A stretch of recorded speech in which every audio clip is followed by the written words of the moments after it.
What is up, guys? Welcome back to Fit Body Secrets, where my mission is to bring you guys inspiration, motivation, and a ton of tips to help you guys. I said that too fast. And a ton of tips to help you guys on your fitness journey. And I wasn't going to record today, but I was actually just going to make an Instagram reel about this. But I realized it was a topic that I actually wanted to dive into just a little bit more. So this episode is going to be a little bit short, but to the point. So I had a client post yesterday on social media a picture of ketchup in a bowl and a Krispy Kreme donut. And it said something along the lines of, did you know that 3 tablespoons of ketchup has more sugar than a Krispy Kreme donut? In which case, I'm like, okay, why is this even mattering? But I think it comes down to the fact that people tend to get, I should say people, but influencers and nutrition gurus get people focusing on the wrong details. So somebody looking at this is like, oh my gosh, the ketchup that I'm using on my French fries, which let's just go talk about balance, right? Like the ketchup that I'm using on my French fries has more sugar in it than the Krispy Kreme donut. So like now you're like, I shouldn't be eating the ketchup. Well, should you be eating the French fries? And you're eating this Krispy Kreme donut and you're like, well, maybe the Krispy Kreme donut was the better choice. It's just what I'm getting at here is that people are focusing on the wrong details. And specifically today, I want to talk about sugar, okay? Because this person is likely now thinking, oh my gosh, like, well, obviously they already have this, misconception that sugar is inherently bad.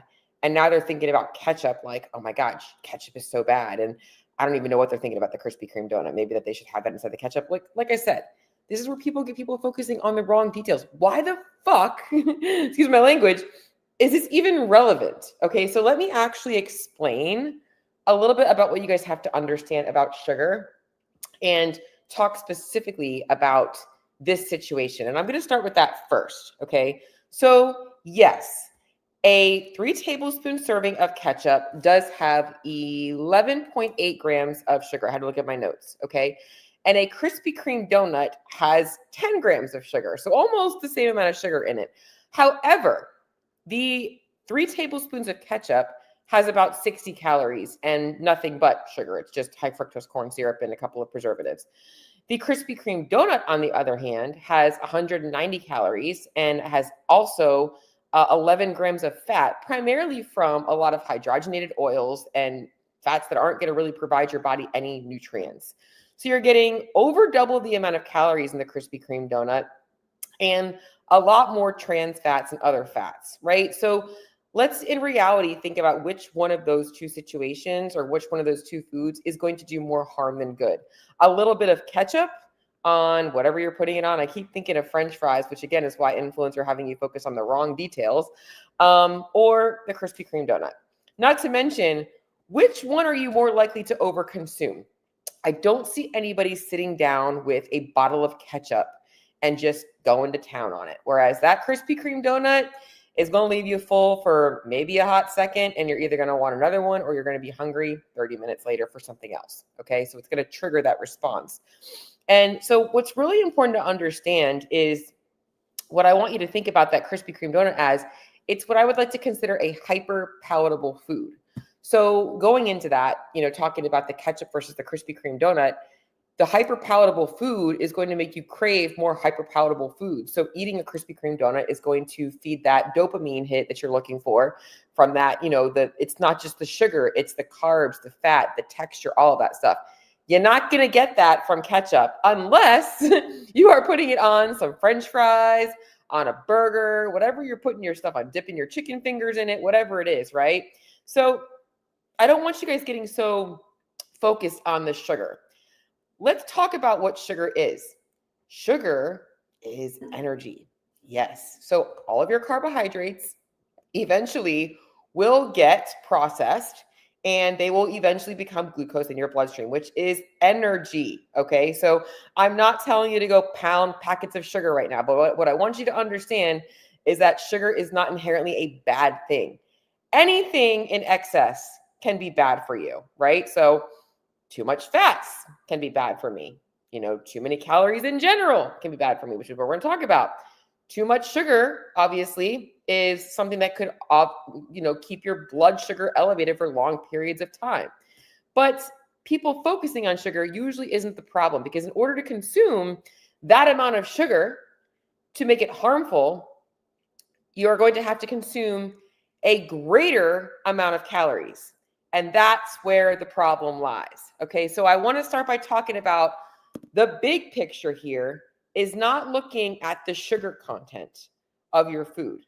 We're going to start by looking at the calories per serving and the serving size. Okay, so how many calories are in this product and what's the serving size of it? So when I'm looking at a Krispy Kreme donut, I'm going to be like, all right, how's that one donut going to make me feel? How many calories are in it? Those two things are the first things you're going to be looking at. Then you're going to want to scoot down a little bit, and you're going to want to look at the macronutrient breakdown of those calories. This way you know which macronutrient you are getting primarily from this food. And something like a Krispy Kreme donut is pretty equal in carbs and fats. So this is what I would like to call a combination food. Most of your hyper palatable foods are combination foods. They are combinations between carbs and fats, sugar and salt. So like cookies, cakes, chips, all of that stuff. And even when you're putting things together, they're combinations. So like tortilla chips and guac or cheese or whatever it is, right?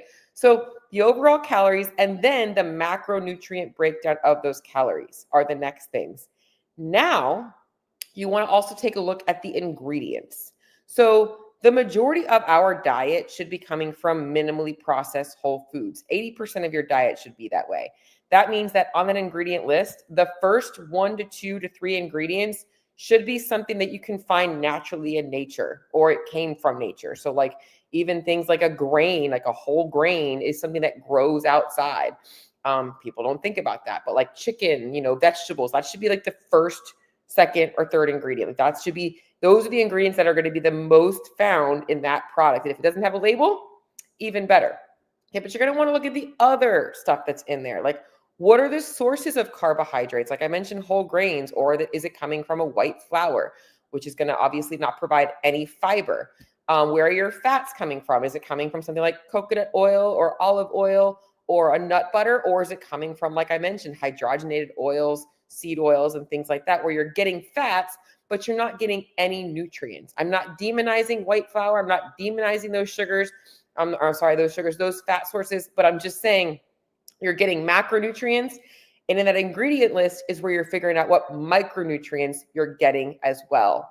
So that's how you want to take a look at your foods rather than focusing in on, oh my God, it's the sugar.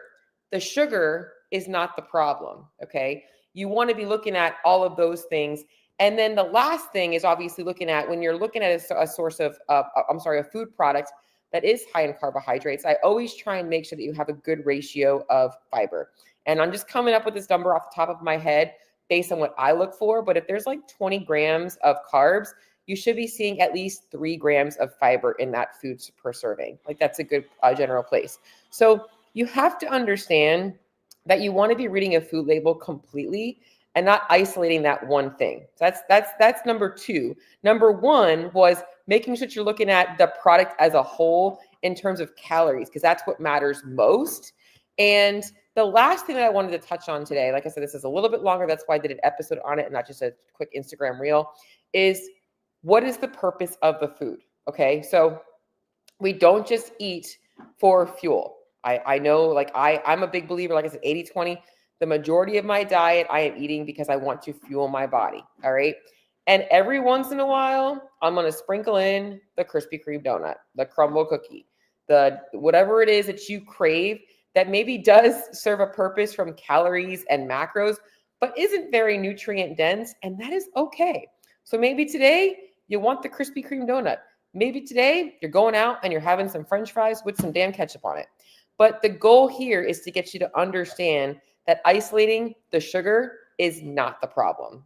In fact, like I mentioned, most people would be surprised if they looked at how much fat is in their products as more of an indicator of whether or not that food is one that they should be consuming or not. Because a lot of those combination foods do have a lot of those fats, which make the product high in calories, and often they're not coming from natural sources. So hopefully this makes you feel a little bit at ease about enjoying some Christmas cookies this week, because we are going into the week before Christmas if you're listening to this live or catching it as it comes out around December 15th. So that's all I got today, guys. Happy Sunday.